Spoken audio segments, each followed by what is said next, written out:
आप हैं शिक्षा सुधार रोजगार के साथ। मैं हूं नीरज। बिहार शिक्षक बहाली 2019-2021 की बड़ी खबरों के साथ आज हम बात करेंगे एस्टेट 2019-2021 उत्तीर्ण अभ्यर्थियों की। सरकार ने उत्तीर्ण अभ्यर्थियों को 2 खेमों में बांट दिया है, मेरिट और नॉन मेरिट। ऐसे में सरकार ने जो बड़ा लेटर जारी किया है कि नॉन मेरिट अभ्यर्थियों को मेरिट वाले अभ्यर्थियों के साथ आगे आवेदन करना है नियोजन इकाई में। इसके खिलाफ शिक्षा सुधार रोजगार ने अब कमर कस ली है। इस लेटर के बाद मेरिट वाले अभ्यर्थियों में भारी आक्रोश है। मेरिट वाले अभ्यर्थियों के साथ खिलवाड़ कानूनी तौर पर गलत। अधिवक्ताओं से हमने बातचीत की और अभ्यर्थियों से भी हमने बातचीत की है।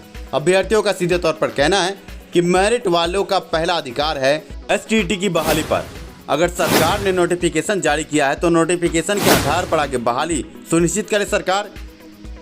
सरकार भीड़ तंत्र के आगे झुक गई है। सरकार ने एनसीटीई के रूल 2021 का हवाला दिया है, पर आपको बता दें कि 2019 के नोटिफिकेशन पर 2021 का कानून कहां तक जायज, ये सवाल पूछ रहे हैं अभ्यर्थी। ऐसे में शिक्षा सुधार रोजगार के बैनर तले हम मिले शिक्षा मंत्री से। आप देख सकते हैं तस्वीरों में। जैसा कि आपको पता है कि कल हम शिक्षा मंत्री आवास पहुंचे थे और शिक्षा सुधार रोजगार के बैनर तले एक बड़ी वार्ता हुई शिक्षा मंत्री से। हमने नोटिफिकेशन की बारीकियों से उन्हें रूबरू कराया। बड़ी वार्ता में शिक्षा मंत्री को हमने कई बात संज्ञान में दी। अभ्यर्थियों के मेरिट के साथ जो खिलवाड़ हो रहा है इस संबंध में सारे गतिरोधों को बताया। ऐसे में शिक्षा मंत्री ये समझ चुके हैं कि आगे अभ्यर्थियों का पक्ष मजबूत है। अगर अभ्यर्थी आगे पटना हाईकोर्ट जाएं तो 100% जीत पक्की है। सरकार और शिक्षा विभाग ने अपना पल्ला झाड़ने के लिए एक लेटर जारी कर दिया, एक कागजी रसगुल्ला बांट दिया, पर सही मायने में मेरिट वालों के साथ ये बड़ा खिलवाड़ है। ऐसे में इस कागजी रसगुल्ले के बाद शिक्षा सुधार रोजगार पहुंचा पटना हाईकोर्ट और बड़े अधिवक्ताओं से जब हमने वार्ता की है तो उनका साफ तौर से कहना है कि मेरिट वाले अभ्यर्थी 100% केस जीत रहे हैं। ऐसे में जो भी मेरिट वाले अभ्यर्थी हैं वो शिक्षा सुधार रोजगार के बैनर तले एक हो जाएं। आगे पटना हाईकोर्ट में एक बड़ा केस जा रहा है और 100% मेरिट वाले अभ्यर्थियों की जीत पक्की है। कल 2 बजे तक हम भी सचिवालय में उपलब्ध थे और हमारे सामने ही ये लेटर जारी हुआ है। ऐसे में आपको बता दें कि कल लेटर जारी होते ही सचिवालय से निकलकर हम सीधे पहुंचे अधिवक्ता के पास। कल पूरी गहमा गहमी के बीच हमने ये फैसला किया है कि आगे मेरिट वाले अभ्यर्थियों के लिए पटना हाईकोर्ट में एक बड़ा केस दाखिल होगा। आगे जो भी मेरिट वाले अभ्यर्थी एकजुट हो जाएं और पटना हाईकोर्ट के केस में साथ आएं, वो एकजुट हो जाएं शिक्षा सुधार रोजगार के बैनर तले। आप अभ्यर्थियों को बता दें कि शिक्षा सुधार रोजगार ने जिस तरह कदाचार युक्त रिजल्ट को पटना हाईकोर्ट से केस लड़कर रद्द करवाया था और आप अभ्यर्थियों को इंसाफ दिलाया था, एक बार फिर इंसाफ के लिए हम पटना हाईकोर्ट का दरवाजा खटखटा रहे हैं। नोटिफिकेशन में उपयुक्त जो नियम है उसका पालन करते हुए सबसे पहले मेरिट वाले अभ्यर्थियों की बहाली सुनिश्चित करे सरकार के पास रिक्ति अधिक है। अगर वो नॉन मेरिट वाले अभ्यर्थियों को लेती है तो हमें उसे कोई ऐतराज नहीं। हम किसी के विरोध में नहीं हैं, पर हमारा हक है, हम मेरिट में हैं तो हमारी बहाली पहले होनी चाहिए, सुनिश्चित होनी चाहिए। ऐसे में आप अभ्यर्थियों के स्क्रीन पर एक नंबर है, आप देख सकते हैं। इस नंबर पर आप व्हाट्सएप करके अपना एडमिट कार्ड और अपना मार्कशीट हमें उपलब्ध करा दें। एडमिट कार्ड और मार्कशीट के साथ आप एक सादे कागज पर अपना नाम, अपने पिता का नाम, पूरा पता भी लिखना ना भूलें। ये 3 चीज आप हमें जल्द से जल्द व्हाट्सएप करें। एसटीईटी 2019-2021 इन मेरिट अभ्यर्थियों की जीत 100% तय है। ऐसे में आप अभ्यर्थियों को बता दें कि हम अब आगे अपना हक लड़कर लेंगे। आप जो भी अभ्यर्थी है इस नंबर पर संपर्क करके जल्द से जल्द अपना डाटा हमें उपलब्ध कराएं। सोमवार से मंगलवार के बीच ये केस पटना हाईकोर्ट में हमें किसी भी हालत में दाखिल कर देना है और जल्द से जल्द इसका जजमेंट हमें ले लेना है। सरकार और शिक्षा विभाग कटघरे में खड़ी है। सरकार और शिक्षा विभाग के नियम कानून को ताक पर रखने के खिलाफ हम पटना हाईकोर्ट पहुंचे हैं और जीत 100% तय है। सभी अधिवक्ताओं से कल से लेकर आज तक 24 घंटे में हमने कई वार्ता की है और कई वकीलों से वार्ता के बाद हम ये समझ चुके हैं कि मेरिट वाले अभ्यर्थियों की जीत 100% सुनिश्चित है। सरकार का कागजी रसगुल्ला जो लेटर जारी हुआ है उस लेटर में कई तरह की खामियां हैं और कई तरह की त्रुटियां हैं। उन त्रुटियों से आगे जब केस से आप जुड़ जाएंगे हम आपको रूबरू कराएंगे।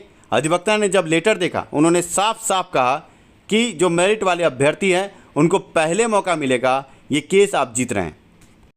आपके केस में 4 बड़े वकील होंगे, 4 बड़े अधिवक्ताओं के साथ पटना हाईकोर्ट में हम अपनी बातों को रखेंगे और जीत 100% तय है।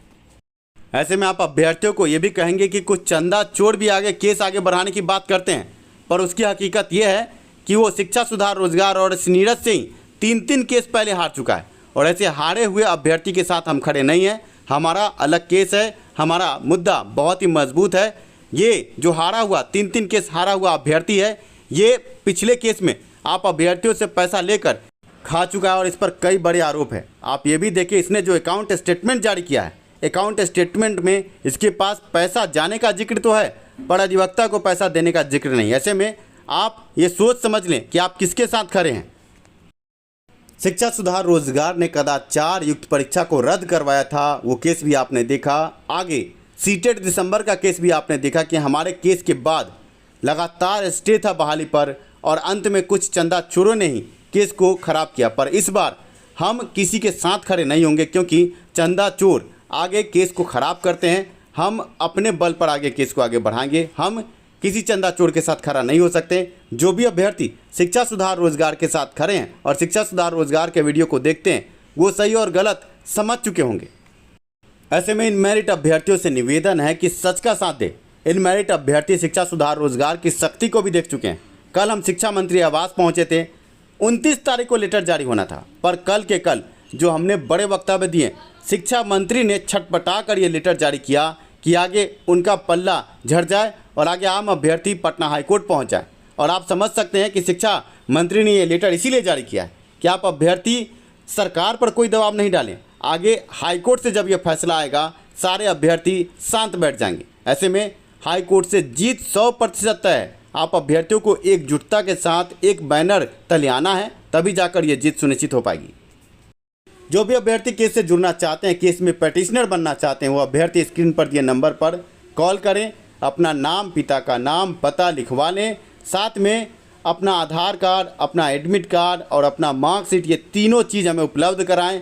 आगे पटना हाईकोर्ट में 1 से 2 दिन में आपको बड़ा केस देखने को मिलेगा। आप अभ्यर्थियों से निवेदन करेंगे कि किसी भी गलत इंसान को आगे केस में न बढ़ाएं, क्योंकि जिस इंसान की बातें कुछ अभ्यर्थी हमें फ़ोन कॉल करके बता रहे हैं, वो अभ्यर्थी 3 केस हमसे हार चुका है और हम कभी भी हारे हुए अभ्यर्थी के साथ खड़ा नहीं होंगे। और उस पर इल्ज़ाम है कि उसने गलत तरह का ड्राफ्टिंग आगे बढ़ाया, झोला छाप अधिवक्ता से आगे ड्राफ्टिंग करवाकर 3 केस इसी शिक्षा सुधार रोजगार से हार चुका है, नीरज से हार चुका है। ऐसे में हम झोला छाप अधिवक्ताओं के चक्कर में नहीं, हमारे बड़े अधिवक्ता, 4 बड़े अधिवक्ता हमारे साथ खड़े हैं।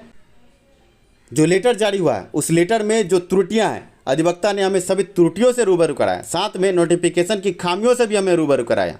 पर ये सभी बात यूट्यूब पर बोलने की नहीं है, ये आगे पटना हाईकोर्ट के केस में आपको नजर आएगा। ऐसे में हमारा जो केस है वो गुप्त तरीके से आगे बढ़ेगा। हम केस नंबर भी आप अभ्यर्थियों को साझा नहीं करेंगे।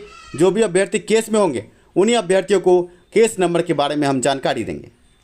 इसलिए अपने हक के लिए एकजुट हो, जुड़े अपने केस से। स्क्रीन पर दिए नंबर पर कॉल करें और अपनी लड़ाई को मजबूत करें।